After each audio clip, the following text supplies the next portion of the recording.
मैं गागरोन का किला बोल रहा हूं।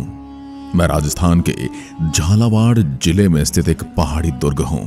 सब तरफ पानी होने की वजह से मुझे जल दुर्ग के रूप में भी जाना जाता है। मैं राजस्थान का एक ऐसा किला हूं जिसको बिना किसी नींव के बनाया गया है। मुझे सीधा नुकीली पहाड़ी पर बनाया गया है। मैं काली सिंध और आहू नदी के संगम पर बना एक बहुत ही अद्भुत और आकर्षक किला हूं। मैं अपने अंदर कई वीर गाथाएं और दुख से भरे हुए क्षण समेट कर बैठा हूं। मैं एक और मेरे साहसी और गौरवमय इतिहास के लिए गौरवान्वित महसूस करता हूं, तो दूसरी ओर हजारों महिलाओं द्वारा अपनी लाज को बचाने के लिए की गई जौहर की ज्वाला की तपिश आज भी मुझे महसूस होती रहती है। मेरे यहाँ 14 युद्ध और 2 जौहर हुए। एक समय मेरे यहाँ 92 हिंदू मंदिर हुआ करते थे और आपको बता दूं 100 साल का पंचांग भी मेरे यहाँ ही लिखा गया था। मेरा इतिहास काफी रोचक और गौरवमयी रहा है। मेरे ऊपर परमार वंश से लेकर चौहान वंश का शासन रहा और उसके बाद मुगलों का भी शासन मुझ पर रहा। आज मैं मेरे स्वर्णिम इतिहास के कुछ रोचक किस्से आपके साथ साझा करूंगा। साथ ही मेरे यहाँ पर घटित हुए कुछ काले पल भी आपके साथ साझा करूंगा, जो आज भी मेरे सीने में एक खंजर की तरह चुभते रहते हैं। चारों तरफ जल होने की वजह से मुझे एक जल दुर्ग की श्रेणी में रखा गया है। 7वीं सदी में मेरा निर्माण आरंभ हुआ और 14वीं सदी में पूर्ण हुआ। मैं भी कुंभलगढ़ और चित्तौड़गढ़ की भांति एक अभेद्य दुर्ग रहा हूं। साथ ही मुझे विश्व धरोहर सूची में भी शामिल होने का सौभाग्य प्राप्त है। मैं हिंदू मुस्लिम एकता की अनूठी मिसाल हूं। यहाँ पर हिंदू देवी देवताओं के मंदिर भी हैं तथा एक सूफी संत मीठे शाह की दरगाह भी है, जहाँ रमजान के महीने में बड़ा मेला लगता है। 21 जून 2013 को 5 अन्य दुर्गों के साथ ही मुझको भी वर्ल्ड हेरिटेज लिस्ट में शामिल किया गया है। मैं झालावाड़ शहर से 13 किलोमीटर की दूरी पर स्थित हूँ। अब आपको मैं मेरे इतिहास से रूबरू करवाता हूँ। मैं दक्षिण पूर्वी राजस्थान में झालावाड़ से 4 किलोमीटर दूर अरावली पर्वतमाला की सुदृढ़ चट्टान पर काली सिंध और आहू नदियों के संगम पर स्थित हूँ। घने और दुर्गम जंगलों के बीच स्थित होने के कारण मैं चारों ओर एक खाई से घिरा हुआ नजर आता हूँ। मेरे ऊपर पहले परमार राजपूतों की एक ब्रांच डोढ़ा राजपूतों का अधिकार था। मेरा निर्माण डोढ़ा राजपूतों द्वारा ही किया गया था। उनके नाम पर ही मैं डोढ़ागढ़ या घुलेरगढ़ कहलाया। 12वीं शताब्दी में डोड़ महाराज बिजल देव के द्वारा मुझे बनाया गया था और तकरीबन 300 साल तक मुझ पर खींची ठाकुर राजाओं के द्वारा शासन चलाया गया। मेरे साथ 14 युद्ध और 2 जौहर जैसी कहानियां भी जुड़ी हैं। साथ ही मैं एक ऐसा किला हूं जिसके टोटल 3 परकोटे उपलब्ध हैं। आपको बता दें कि सामान्य तौर पर किसी भी किले में 2 ही परकोटे होते हैं, परंतु मुझ में 3 परकोटे हैं। बात उस समय की है जब मुझ पर बिजल देव डोड़ का शासन था और उसी समय चौहानों की एक ब्रांच खींची के राजा देवन सिंह खींची ने 12वीं शताब्दी के उत्तरार्ध में बिजल देव डोड़ को मारकर धूलरगढ़ पर अधिकार कर लिया। उसके बाद से मेरे ऊपर चौहान राजपूतों का अधिकार हो गया और उन्होंने ही मेरा नाम गागरोन रखा। मालवा, गुजरात, मेवाड़ और हाड़ौती का समीपवर्ती किला होने से मेरा बहुत अधिक सामरिक महत्व था। 1300 ईस्वी में खींची शासक जैतसी ने अलाउद्दीन खिलजी के मुझ पर किए गए आक्रमण को विफल कर दिया। चौहान राजवंश में एक बड़े राजा प्रताप सिंह खींचे हुए, जो बाद में संत बन जाते हैं और संत पिंपा के नाम से मशहूर हो गए, और वो अपने छोटे भाई अचलदास खींची को अपना राज सौंप कर चले गए। 1423 ईस्वी में मांडू के सुल्तान होशंग शाह ने गागरोन पर आक्रमण किया। तब मेरे यहाँ के शासक अचलदास खींची ने केसरिया किया और वीरगति को प्राप्त हुए, और मेरे यहाँ की वीरांगनाओं ने जौहर किया, जिसकी आंख की ज्वाला आज भी मेरी दीवारों को तपिश महसूस कराती है। करीबन 14वीं शताब्दी के मध्य तक मैं एक समर्थ रियासत बन चुका था। इसी कारण से मालवा के मुसलमान घुसपैठिए राजाओं की बुरी नजर मुझ पर पड़ी। होशंग शाह ने 1423 ईस्वी में 30,000 घुड़सवार, 84 हाथी व अनगिनत पैदल सेना, अनेक अमीर राव व राजाओं के साथ मुझे घेर लिया। मेरा पानी से चारों ओर से घिरा होने की वजह से होशंग शाह किले में प्रवेश न कर सका और गढ़ के बाहर पड़ाव डाल दिया। मुश्किल के समय पूरे नगर के लोग गागरोन किले में ही शरण लेते थे। यहाँ पानी और अनाज के उचित भंडार थे। इसी वजह से होशंग शाह के आक्रमण के बावजूद कई महीनों तक नगरवासी दुर्ग में सुरक्षित रहे। अंत में होशंग शाह को पता चला कि नदी से एक मार्ग की सहायता से पानी किले में जाता है। किले में ही अनाज की व्यवस्था है, अतः उसने नदी में गाय का मांस डलवा दिया। दूषित पानी और अनाज की कमी के चलते मजबूरन होशंग शाह से सैन्य शक्ति में कमजोर अचलदास को युद्ध के लिए किले से बाहर आना पड़ा। ये हमले में हार निश्चित थी।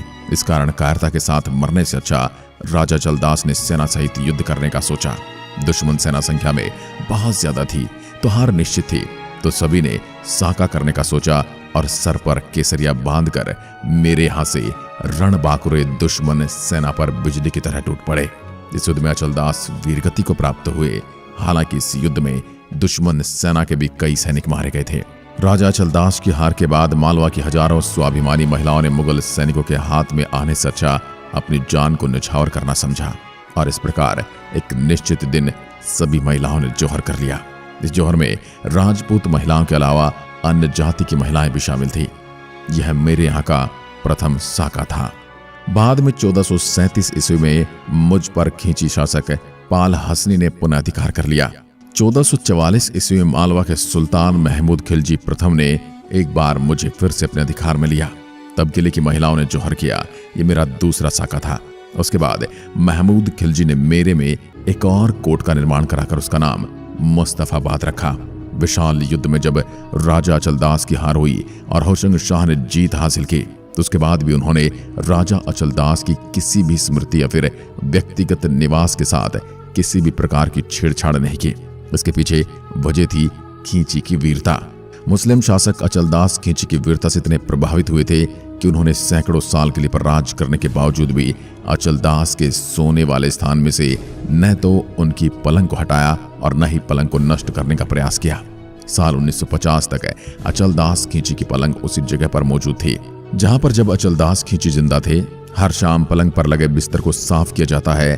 उस पलंग को व्यवस्थित करने का काम राज्य सरकार ने एक नाई को सौंप रखा था। उस पलंग के बिस्तर पर 5 रुपए रोज मिलते थे। कहा जाता कि एक दिन यह रुपए मिलने की बात नाई ने किसी और से कह दी, तब से रुपए मिलने बंद हो गए। लेकिन बिस्तरों की व्यवस्था जब तक कोटा रियासत में रही बदस्तूर चलती रही।